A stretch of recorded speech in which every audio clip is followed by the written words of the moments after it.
வணக்கம் மக்களே, நம்ம சேனல்ல தொடர்ந்து ரிவ்யூஸ் தாங்க பார்த்துக்கிட்டு இருக்கோம். அந்த வகையில இப்ப நம்ம எதை பத்தின ரிவ்யூ பார்க்க போறோம் அப்படின்னா, கார்த்திக் கதையில அடுத்து என்ன நடக்க போகுது அப்படிங்கறத பத்தி தாங்க இந்த வீடியோல பார்க்க போறோம். மறக்காம இந்த வீடியோக்கு லைக் பண்ணிக்கோங்க. நம்ம சேனலையும் சப்ஸ்கிரைப் பண்ணிட்டு பக்கத்துல உள்ள பெல் ஐக்கானையும் கிளிக் பண்ணி ஆல்னு செட் பண்ணிக்கோங்க. அப்பதாங்க அடுத்தடுத்து வீடியோஸ் போடும் பொழுது தொடர்ச்சியா உங்களுக்கு நோட்டிபிகேஷன் வரும் பார்க்கலாம். சோ என்ன நடக்குது அப்படின்னா, நம்ம சுவாதி இருக்காங்கல்ல, அவங்களுக்கு ஒரு முக்கியமான ஒரு மெசேஜ் வருது. என்னன்னா, சிங்கர்ஸ் எல்லாம் பாட்டு பாடுறதுக்கான ஒரு வாய்ப்பு, அவங்களோட குரல் வளத்தை நிரூபிக்கிறதுக்கு. அப்ப நம்ம கார்த்திகே இந்த விஷயம் தெரிய வருது. இன்னொரு பக்கம் சுவாதி என்ன பண்றாங்கன்னா, அந்த போட்டியில நம்ம கலந்துகிட்டா கண்டிப்பா அம்மா பேசுவாங்க, நம்ம என்ன பண்றது, கலந்துக்க ஆசையா இருக்கு, ஆனா அம்மாவோட அஹ், எதிர் அம்மாவை எதிர்க்க கூடாது அப்படின்னு சுவாதி நினைக்கிறாங்க. அப்பதான் நம்ம ரேவதி இருக்காங்கல்ல, சுவாதியை கூப்பிடுறாங்க. அப்ப ரேவதி நேரா சுவாதியை பார்த்து, சுவாதி, பாட்டு பாடுறதுக்கான ஒரு போட்டி நடக்க போகுதாம்ல, அந்த போட்டியில போய் கலந்துக்க சுவாதி, நீ கண்டிப்பா ஜெயிப்ப. அப்ப சுவாதி சொல்றாங்க, இல்லக்கா, அம்மாவுக்கு மட்டும் இந்த விஷயம் தெரிஞ்சிச்சுன்னா கண்டிப்பா ரொம்ப கோவப்படுவாங்க, அதனால நான் கலந்துக்கலக்கா. நான் கலந்துக்கிட்டா அம்மா ரொம்ப வேதனைப்படுவாங்கல்ல, அம்மாவை எதிர்த்து நம்மளால எதுவும் பண்ண முடியாதுக்கா, வேண்டாம். அப்ப நம்ம கார்த்தி சொல்றாரு, இங்க பாரு சுவாதி, உன் திறமையை நிரூபிக்கிறதுக்கு ஒரு நல்ல இடம் கிடைச்சிருக்கு, நல்ல நேரமும் கிடைச்சிருக்கு. நீ பாட்டு பாடி உன்னோட திறமையை நிரூபி. உனக்கு பாட்டு பாடணும் அப்படின்னு சின்ன வயசுல இருந்து ரொம்ப ஆசைல்ல, உனக்கான ஒரு வாய்ப்பு கிடைச்சிருக்கு. அதுல போய் போட்டியிடு, கண்டிப்பா நீ ஜெயிப்ப. அப்ப சுவாதி சொல்றாங்க, இது மாதிரி கலந்துக்கிறதுல எந்தவித பிரச்சனையும் இல்ல, ஆனா அம்மாவுக்கு தெரிஞ்சிச்சுன்னா அம்மா கண்டிப்பா ரொம்ப கஷ்டப்படுவாங்க, இன்னும் ரொம்ப திட்டுவாங்க. இது கேட்டதோட கார்த்தி சொல்றாரு, இங்க பாரு சுவாதி, இது மாதிரி அத்தை கிட்ட நான் பேசிக்கிறேன், நீ கவலைப்படாம போய் சேரு. இது கேட்டதோட சுவாதியும், சரி நீங்க சொன்னீங்க அப்படிங்கறதுக்காக நான் போறேன் அப்படின்னு சொல்லிட்டு சுவாதி அந்த இடத்துல இருந்து போறாங்க. சுவாதி போனதோட ரேவதி கார்த்திய பார்த்து, ரொம்ப தேங்க்ஸுங்க. கார்த்தி கேக்குறாரு, எதுக்கு ரேவதி தேங்க்ஸ் சொல்ற? ரேவதி சொல்றாங்க, இல்ல, என்னோட தங்கச்சி சுவாதிக்கு என்கரேஜ் கொடுத்தீங்களா, அதுக்குதான் சொல்றேன். அப்ப கார்த்தி சொல்றாரு, இங்க பாரு, சுவாதிக்கு நல்ல திறமை இருக்கு, அவளோட திறமையை நிரூபிக்கிறதுக்கு நான் கொஞ்சம் உதவி பண்ண போறேன், மத்தபடி இதுல எனக்கு எந்தவித இன்டென்ஷனும் இல்ல.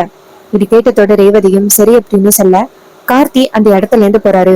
கார்த்தி போனதோட ரேவதி நினைக்கிறாங்க, இவன் எல்லா விதத்திலையும் ரொம்ப நல்லவனா இருக்கான், ஒருவேளை நம்ம தான் இவனை தப்பா நினைக்கிறோமோ அப்படின்னு ரேவதி நினைக்கிறாங்க. அதுக்கப்புறம் வந்துட்டு கார்த்தி இந்த விஷயத்த பத்தி சாமுண்டீஸ்வரி கிட்ட பேசலாம் அப்படின்னு நினைச்சுக்கிட்டு நேரா சாமுண்டீஸ்வரி கிட்ட வந்துட்டு, அத்தை, நான் உங்ககிட்ட ஒரு விஷயம் கேட்பேன், அதுக்கு முடியாதுன்னு சொல்லிடாதீங்க. சாமுண்டீஸ்வரி கேக்குறாங்க, மாப்பிள்ள, நீங்க எந்த விஷயத்த யோசிச்சாலும் கண்டிப்பா அதுல ஒரு நியாயம் இருக்கு அப்படிங்கிறது எனக்கு நல்லா தெரியும் மாப்பிள்ள, என்னன்னு சொல்லுங்க. அப்ப கார்த்தி சொல்றாரு, அத்தை, சுவாதிக்கு நல்ல குரல் வளம் இருக்கிறது உங்களுக்கு நல்லாவே தெரியும்ல. சாமுண்டீஸ்வரி கேக்குறாங்க, ஆமா மாப்பிள்ள, அதுக்கு என்னப்ப? அப்ப கார்த்தி சொல்றாரு, அத்தை, இது மாதிரி சுவாதி வந்துட்டு அவளோட திறமையை நிரூபிக்கிறதுக்கு ஒரு வாய்ப்பு கிடைச்சிருக்கு, அவளை பாட்டு பாடுறதுக்கு விடுறீங்களா? இது கேட்டதோட சாமுண்டீஸ்வரி சொல்றாங்க, மாப்பிள்ள, எனக்கு இந்த மேடை மேடையா போய் பாட்டு பாடுறதெல்லாம் சுத்தமா பிடிக்காது, வேற ஏதாவது ஒரு நல்ல வழியில அவ போகணும்னா சொல்லு, நான் கண்டிப்பா வந்துட்டு ஹெல்ப் பண்றேன். ஆனா மாப்பிள்ள, எனக்கு இது சுத்தமா பிடிக்கல மாப்பிள்ள. இது கேட்டதோட கார்த்தி கேக்குறாரு, ஏன் இத பிடிக்கலன்னு சொல்றீங்க? அப்ப சாமுண்டீஸ்வரி சொல்றாங்க, இல்ல மாப்பிள்ள, எனக்கு அதுல கொஞ்சம் கூட விருப்பமே இல்ல. அப்ப நம்ம கார்த்தி சொல்றாரு, அத்தை, சுவாதியோட ஆசையே இது மட்டும்தான், இது வரைக்கும் சுவாதி உங்ககிட்ட எந்த ஆசையுமே கேட்டதே கிடையாது. இப்ப கூட அவ அந்த பாட்டு பாடுறதுக்கு என்னால போக முடியாது அப்படின்னு தான் சொன்னா, நான் தான் உங்ககிட்ட பெர்மிஷன் வாங்கி தரேன் அப்படின்னு சொன்னேன். கண்டிப்பா அவளை ஏமாத்துற மாதிரி ஆகிரும்ல. இது கேட்டதோட சாமுண்டீஸ்வரியும், சரிங்க மாப்பிள்ள, நீங்க சொல்றதுனால இந்த ஒரே ஒரு டைம் மட்டும் அவ பாட்டு பாடுறதுக்கு நான் அனுமதி கொடுக்குறேன். அதே நேரம் பார்த்து கார்த்தி சொல்றாரு, சரி நான் சுவாதியை கூப்பிடுறேன் அப்படின்னு சுவாத்தின்னு கூப்பிடுறாங்க. சுவாதி அந்த இடத்துக்கு வராங்க. அப்ப சாமுண்டீஸ்வரி சுவாதியை பார்த்து, என்ன பாட்டு பாட போகணுமா? சுவாதி சொல்றாங்க, அம்மா, நீங்க பாட்டு பாட போக வேணான்னு சொன்னா நான் போக மாட்டேம்மா. சாமுண்டீஸ்வரி சொல்றாங்க, இங்க பாரு, அப்படியெல்லாம் நீ போகாம இருக்கணும் அப்படின்னு அவசியமே கிடையாது, நீ போ, ஆனா போற நீ ஜெயிச்சுட்டு தான் வீட்டுக்கு வரணும். இது கேட்டதோட சுவாதி ரொம்ப சந்தோஷப்பட்டு, சரிம்மா நான் கண்டிப்பா ஜெயிப்பேன் அப்படிங்கிறாங்க. அதே நேரம் நம்ம சந்திரா இருக்காங்களா, அந்த இடத்துக்கு வந்துட்டு, அக்கா, என்னக்கா இது, சுவாதிய ஊர் ஊரா பாட்டு பாட அனுப்ப போறியா? அப்ப சாமுண்டீஸ்வரி சொல்றாங்க, சந்திரா, அவ ஒரே ஒரு மேடை ஏறி பாடணும் அப்படின்னு ஆசைப்படுறான், அவ பாடுறதுல எந்தவித தப்பும் இல்ல, அவ பாடட்டும். ஒரு டைம் தானே பாடணும்னு சொல்றா. அவ போட்டி போட்டு ஜெயிச்சுட்டு வரட்டுமே. இது கேட்டதோட சந்திரா நினைக்கிறாங்க, இந்த டிரைவர் வீட்டுல உள்ள எல்லாரையுமே கொஞ்சம் கொஞ்சமா மாத்திக்கிட்டு இருக்கான் அப்படின்னு. இன்னொரு பக்கம் சாமுண்டீஸ்வரி ராஜாவை பார்த்து, ராஜா, நீ சொன்ன ஒரே காரணத்தினாலதான் என் பொண்ணை பாடுறதுக்கு அனுமதி கொடுக்குறேன். இது கேட்டதோட கார்த்தி சொல்றாரு, எனக்காக அனுமதி கொடுத்ததுக்கு ரொம்ப தேங்க்ஸ் மேடம். அதுக்கு சாமுண்டீஸ்வரி சொல்றாங்க, மாப்பிள்ள, என் பொண்ணு கண்டிப்பா ஜெயிக்கணும், அதுதான் எனக்கு வேணும்.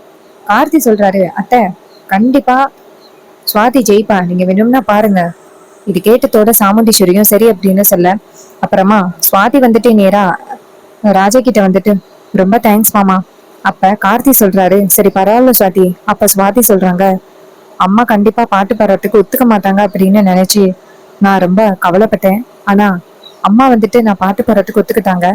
எனக்கு ரொம்ப சந்தோஷமா இருக்கு. இது கேட்டதோட கார்த்தி சொல்றாரு, சரி ஓகே, இதுக்கப்புறம் வந்துட்டு நீ பாட்டு என்ன பாடுறது அப்படிங்கிறத நல்லா ப்ராக்டிஸ் பண்ணு. இது கேட்டதோட சுவாதியும் சரி அப்படின்னு சொல்றாங்க. இன்னொரு பக்கம் நம்ம சாமுண்டீஸ்வரியை காமிக்கிறாங்க. சாமுண்டீஸ்வரி ரூம்ல போய் உட்கார்ந்துருக்கும் பொழுது அப்ப சந்திரா இங்கேருந்து போறாங்க. அப்ப சந்திரா இங்கேருந்து சாமுண்டீஸ்வரிய பார்த்து, அக்கா, நீ வர வர நிறையவே மாறிட்ட. அப்ப சாமுண்டீஸ்வரி கேக்குறாங்க, என்ன சந்திரா, நான் என்ன சந்திரா மாறிட்டேன்? அதுக்கு சந்திரா சொல்றாங்க, இல்லக்கா, முன்னாடியெல்லாம் வந்துட்டு சுவாதி எங்கேயுமே பாட்டு பாட போக கூடாது அப்படின்னு சொல்லி நிறையவே பிரச்சனை பண்ணுவேன். அவ ஏதாவது சின்ன மேடையில போய் பாட்டு பாடணும் அப்படின்னு சொன்னாலும் அவ்வளவு கோவப்படுவ. ஆனா இப்ப எல்லாம் நீ இந்த ராஜா என்ன சொன்னாலும் அப்படியே தவறாம செய்யற. அக்கா, இதெல்லாம் சரியில்லை. மாப்பிள்ளைக்கு நீ கொஞ்சம் அதிகமாவே இடம் கொடுக்கற பாரு. சாமுண்டீஸ்வரி சொல்றாங்க, இங்க பாரு சந்திரா, இடம் கொடுக்கறதுல அப்படி என்ன தப்பு இருக்கு? அவர் எதுவும் தவறா கேட்கலையே. சுவாதிக்கு ஒரு டேலண்ட் இருக்கு, அதை நிரூபிக்கிறதுக்கு ஒரு வாய்ப்பு கேட்டாரு, அந்த வாய்ப்பை நான் கொடுத்துருக்கேன். இதுல என்ன இருக்கு அப்படின்னு கேக்குறாங்க. இது கேட்டதோட சந்திரா நினைக்கிறாங்க, வர வர அக்காவோட போக்கே சரியில்லை அப்படின்ட்டு சந்திரா இங்கேருந்து வெளியில வராங்க. வெளியில வந்துட்டு நேரா சிவனாண்டிக்கு போன் பண்றாங்க. சிவனாண்டி போனை பார்த்துட்டு, என்ன இது, சந்திரா போன் பண்ணிருக்கான், அடுத்து ஏதாவது பிரச்சனை ஸ்டார்ட் ஆகிட்டோம் அப்படின்ட்டு நேரா நம்ம சந்திரா கிட்ட, என்ன சந்திரா போன் பண்ணிருக்க, போன் பண்ணாலே அங்க ஏதாவது பிரச்சனையோ அப்படின்னு தான் தோணுது. அப்ப சந்திரா சொல்றாங்க, ஆமாங்க, பிரச்சனை தான். இந்த சாமுண்டீஸ்வரி வர வர ரொம்ப ஓவரா பண்ணிக்கிட்டு இருக்கா. இது கேட்டதோட சிவனாண்டி கேக்குறாரு, என்னாச்சு சந்திரா? அப்ப சந்திரா சொல்றாங்க, முன்னாடி எல்லாத்தையும் என்கிட்ட தானங்க கேட்டு கேட்டு செய்வா, ஆனா இப்ப என்கிட்ட எதையுமே கேக்குறது இல்ல, எல்லாத்தையுமே அந்த ராஜா கிட்ட தான் கேக்குறா. இப்ப அந்த கம்பெனி பொறுப்புகளை கூட அந்த ராஜா கிட்ட ஒப்படைச்சிட்டா. எப்பதாங்க அவன் தான் கார்த்தி அப்படிங்கறத நிரூபிக்கிறது? அதுக்கு நம்ம சிவனாடி சொல்றாரு, இங்க பாரு, கவலைப்படாத, கூடிய சீக்கிரம் அவனோட உண்மையான முகம் வெளியில வரும். அந்த பேங்குக்காக தான் நான் காத்துக்கிட்டு இருக்கேன் அப்படின்னு சொன்னதோட நம்ம சந்திராவும், சரிங்க, சீக்கிரம் வந்துட்டு அவனோட உண்மைகளை நிரூபிச்சு அவனை இந்த வீட்டை விட்டு துரத்தணும். இதை கேட்டதோட சிவனாண்டியும், அதை நான் பாத்துக்கிறேன், நீ கவலைப்படாத அப்படின்னு சொல்றாங்க. இன்னொரு பக்கம் நம்ம ரேவதி வந்துட்டு எதேச்சியா கார்த்தியோட போனை பாக்குறாங்க. அப்ப கார்த்தியோட போன்ல வந்துட்டு பரமேஸ்வரி இருக்காங்கல்ல, அவங்க போன் பண்றாங்க. ரேவதி வந்துட்டு போன் அட்டன் பண்ணி பேசல. அப்ப பரமேஸ்வரி டக்குன்னு பேசுறாங்க, எப்ப கார்த்தி, என்னப்பா பண்ற? பேங்க்ல இது மாதிரி பணம் எடுக்கிறதுக்காக பெரியவங்க எல்லாரும் சேர்ந்து நாளைக்கு போகலாம் அப்படின்னு முடிவு பண்ணிருக்காங்க. இங்க பாருப்பா, நீ மட்டும் வந்து ஏன்னா உன் அத்தைக்காரி கண்டிப்பா கண்டுபிடிச்சிருவா. என்னப்பா பண்ண போற அப்படின்னு கேக்குறாங்க.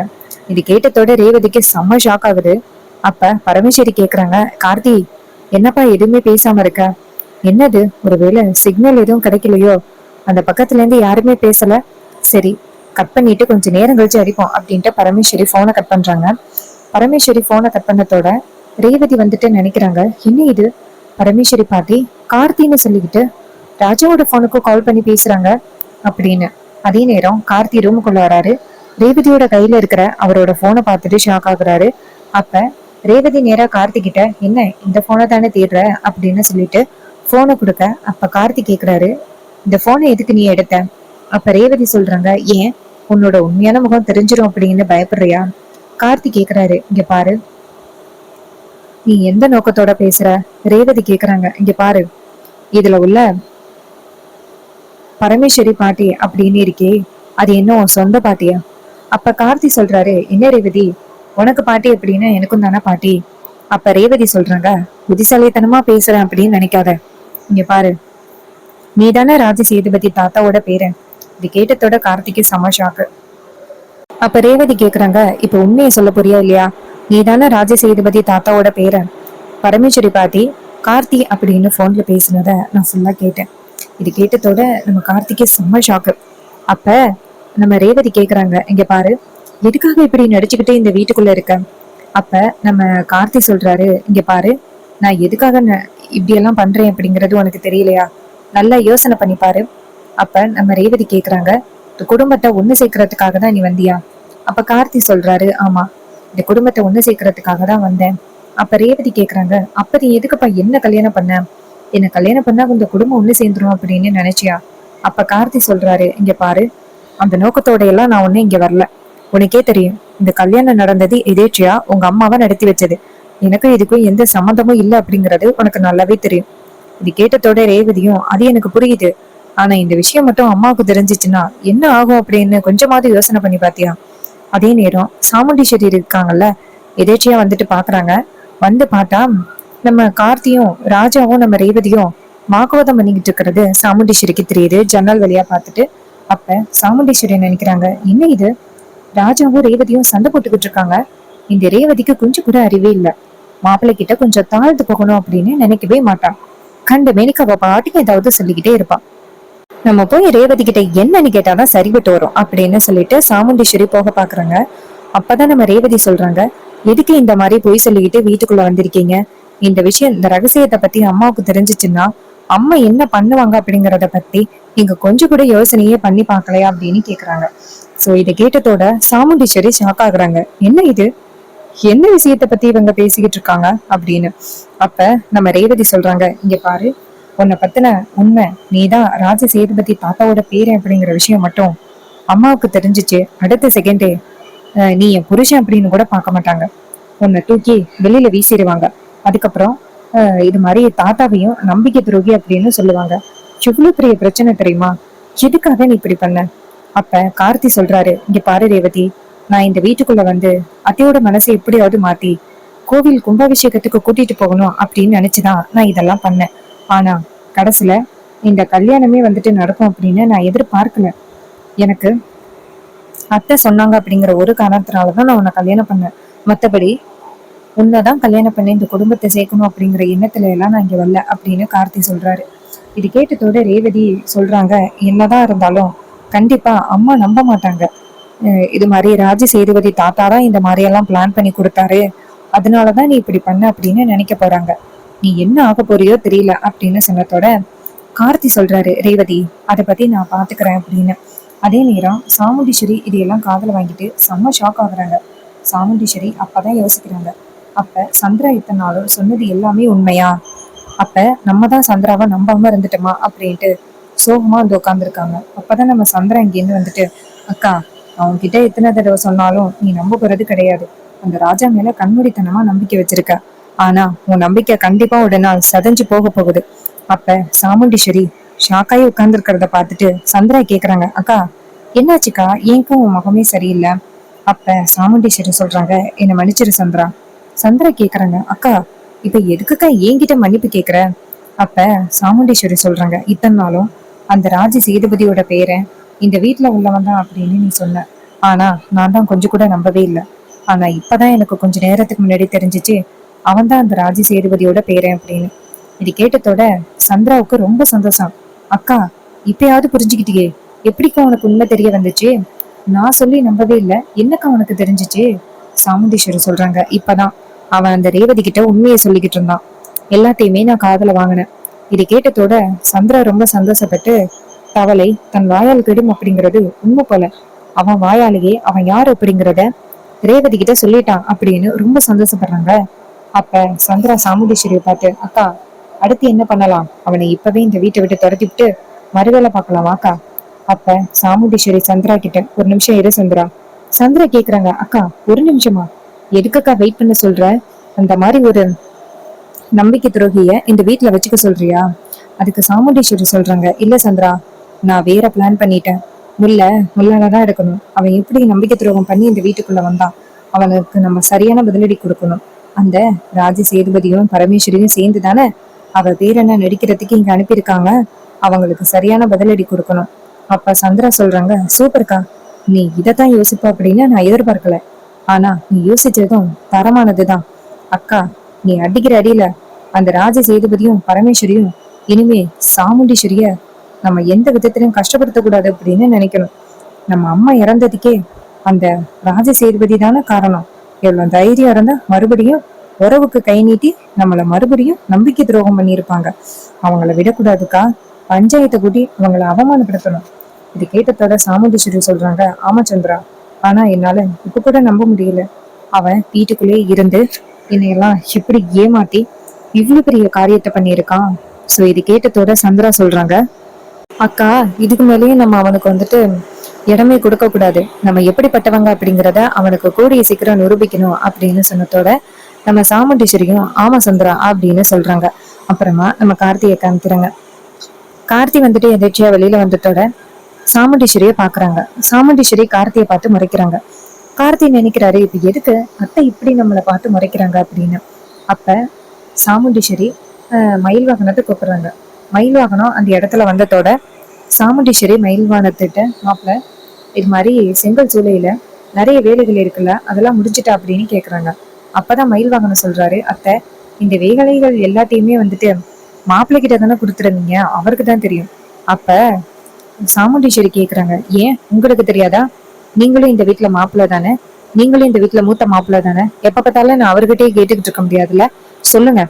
இது கேட்டதோட மயில் வாகனம் நினைக்கிறாரு, என்ன இது அத்தை திடீர்னு இப்படி கோவப்படுறாங்க, இப்படி கோவப்படுற ஆளே கிடையாதே, என்ன நடந்திருக்கும் அப்படின்னு. அப்பதான் சந்திரா அப்படியே லைட்டா ஸ்மைல் பண்ணிட்டு வராங்க. அப்ப மயில் வாகனம் நினைக்கிறாரு, ரைட்டு, கண்டிப்பா இந்த சந்திரா ஏதோ ஒரு விஷயத்த சொல்லிட்டா, இதனாலதான் அத்தை ராஜா மேல கோவமா இருக்காங்கன்னு நினைக்கிறேன். சோ நம்ம எப்படி வந்துட்டு இவங்களை சமாதானப்படுத்துறது அப்படின்ட்டு மயில் வாகனம் சாமுண்டீஸ்வரியை பார்த்து, அத்தை என்னாச்சுத்த, எல்லா பொறுப்புகளையும் ராஜா தானே பாத்துக்கிட்டு இருந்தாரு. சாமுண்டீஸ்வரி சொல்றாங்க, மாப்பிள்ள, அவர்கிட்டே எல்லா பொறுப்பையும் ஒப்படைக்க முடியாதுல்ல, ஒவ்வொருத்த மேலையும் நம்மளுக்கு நம்பிக்கை வேணும்ல, நீங்க பாத்துக்கிடுங்க. இது கேட்டதோட மயில் வாகனம் சாகாதுறாரு. நம்பிக்கை அப்படின்னு பேசுறாங்க அப்படின்னா கண்டிப்பா வந்துட்டு அத்தைக்கு ஏதோ ஒரு விஷயம் தெரிஞ்சிருக்கு. அதனால அத்தை இப்போதைக்கு ராஜா மேல கோவமா இருக்காங்க. நம்ம இப்ப என்ன பண்றது அப்படின்னு நினைக்கிறாரு அவரு. சாமுண்டீஸ்வரியை பார்த்து, சரிங்க அத்தை, நான் பாத்துக்கிறேன், நீங்க கவலைப்படாதீங்க அப்படின்னு சொன்னதோட சாமுண்டீஸ்வரியும் சரி அப்படின்னு சொல்லிட்டு போறாங்க. அப்பதான் சந்திரா அந்த இடத்துக்கு வந்து நின்றுட்டு, ஏ ராஜா, உனக்கு அழிவு காலம் ஆரம்பிச்சுட்டுடா அப்படின்னு சொன்னதோட ராஜா நேரா சந்திராவை பார்த்துட்டு நிக்க, மயில் வாகனம் ராஜாட்ட போயிட்டு, கார்த்தி, கண்டிப்பா இந்த சந்திரா ஏதோ ஒரு விஷயத்த சொல்லிதான் அத்தைய கோவப்பட வச்சிருக்காங்க, பாத்துக்கலாம் என்ன நடக்குது அப்படின்னு. இது கேட்டதோட கார்த்தியும் சரி அப்படிங்கிறாரு. சோ இந்த கதை உங்களுக்கு பிடிச்சிருந்துச்சு அப்படின்னா இந்த வீடியோக்கு மறக்காம லைக் பண்ணிக்கோங்க. நம்ம சேனலையும் சப்ஸ்கிரைப் பண்ணிட்டு பக்கத்துல உள்ள பெல் ஐக்கானையும் கிளிக் பண்ணி ஆல்னு செட் பண்ணிக்கோங்க. அப்பதாங்க அடுத்தடுத்து வீடியோஸ் போடும் பொழுது தொடர்ச்சியா உங்களுக்கு நோட்டிபிகேஷன் வரும், பார்க்கலாம். தேங்க்ஸ் ஃபார் வாட்சிங்.